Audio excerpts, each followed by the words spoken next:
Hey everyone, so today's video is a bit more of an update, more so than like an instructional or a creative video. And this one's about my health. I've actually thought about doing one of these videos before earlier, but my issue got better. Recently it got quite a bit worse, so I feel like now is the time to let you guys know like what's going on. I feel like you guys deserve to know. And I feel like it's something that I've sort of just been like sweeping under the rug and hiding for forever. So I posted this across my social media already, so some of you might already know the health issue that I'm having right now. So I've been epileptic for 15 years now. I mean, at least I've been diagnosed as epileptic. And so I was prescribed a medication at the beginning about 15 years ago that more or less solved the problem. It stopped any seizures from happening while I was on the medication. The one thing that never went away were these left-hand tremors that's linked to the epilepsy that I have. And this is something that I still deal with on a daily basis. And the tremor is actually like, it's like my body's way of notifying me if a seizure's coming on. I'll have this tremor in my left hand, it'll start to,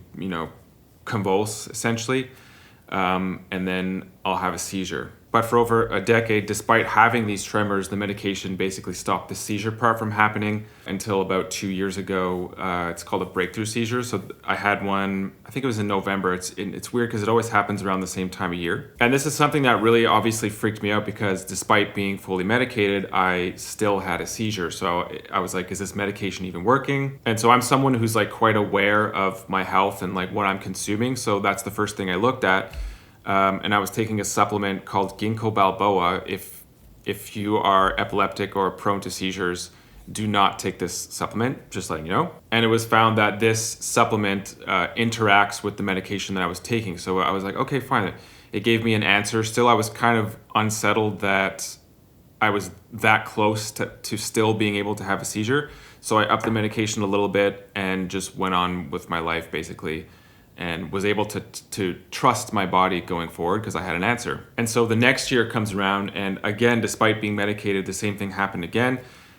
Around the same time of year, which has always been quite peculiar to me. It could be maybe the lack of light. I live in a city that doesn't get much light this time of year, so that could be contributing to it. Anyways, being the way that I am, naturally, I checked out the things that I was consuming. So at the time, I was drinking quite a bit of coffee. I mean, not a crazy amount, but for someone who's prone to seizures, this could have an effect on, having a seizure. It can contribute to it. And then once again, I had this relief, an answer, a reason why the seizures were happening. So I stopped drinking coffee, took a little bit more of the medication, and again, just moved on with my life. Since that time, about a year ago, I've been really careful about my health. I'm always researching things like diets and supplements or whatever that I could use to help the issue that I have. I've been prioritizing sleep. I'm on like a specific the keto diet, which is supposed to help with epilepsy. I'm doing everything that I can to help. But now in 2024, despite doing all of that, I'm having more seizures, and it seems that I'm even more susceptible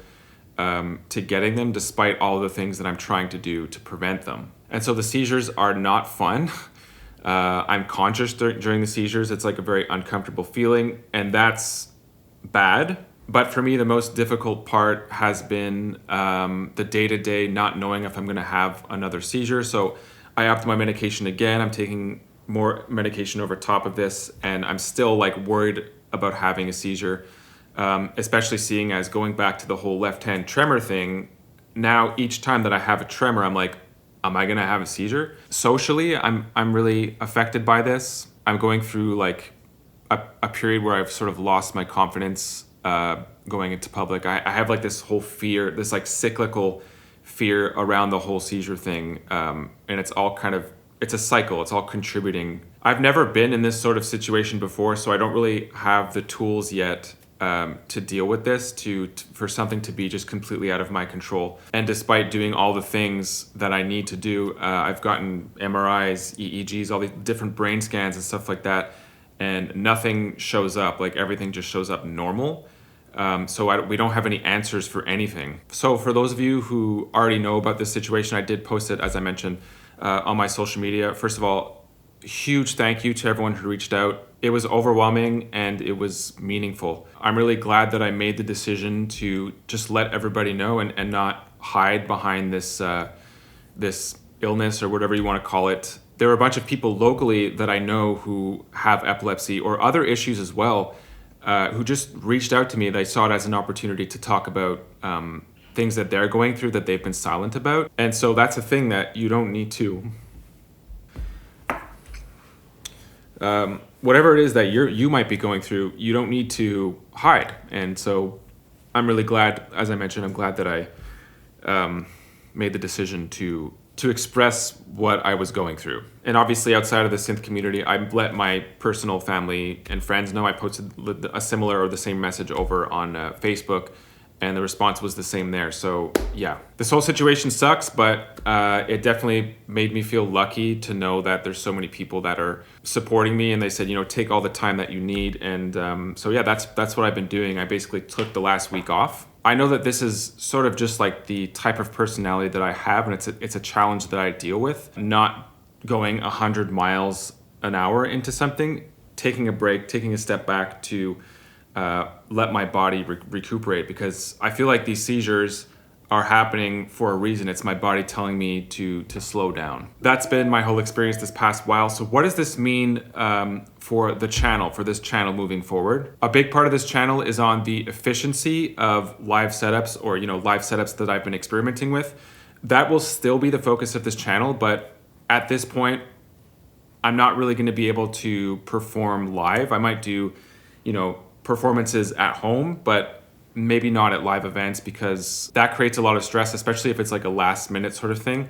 And that was actually a trigger for me about a month ago. So, but, and this is something you may have already realized, I'm trying to bring the electronic music community, like the live performing community, to me. Recently, I've been doing a lot of collaborations or like featured artists on this channel. And these are performing artists, like gigging artists here in my hometown in Montreal. I'm seeing this as an opportunity for this channel and for you guys. Already, you seem to have really liked the collaborations, the featured artist collaborations that I've put out. And for me right now, it's the best way to be close to that community. So expect more of that moving forward. Again, thank you guys so much for your support thus far in this kind of tough, scary time that I'm going through. As you can see, I'm okay right now. And yeah. That's about it for today. See you soon.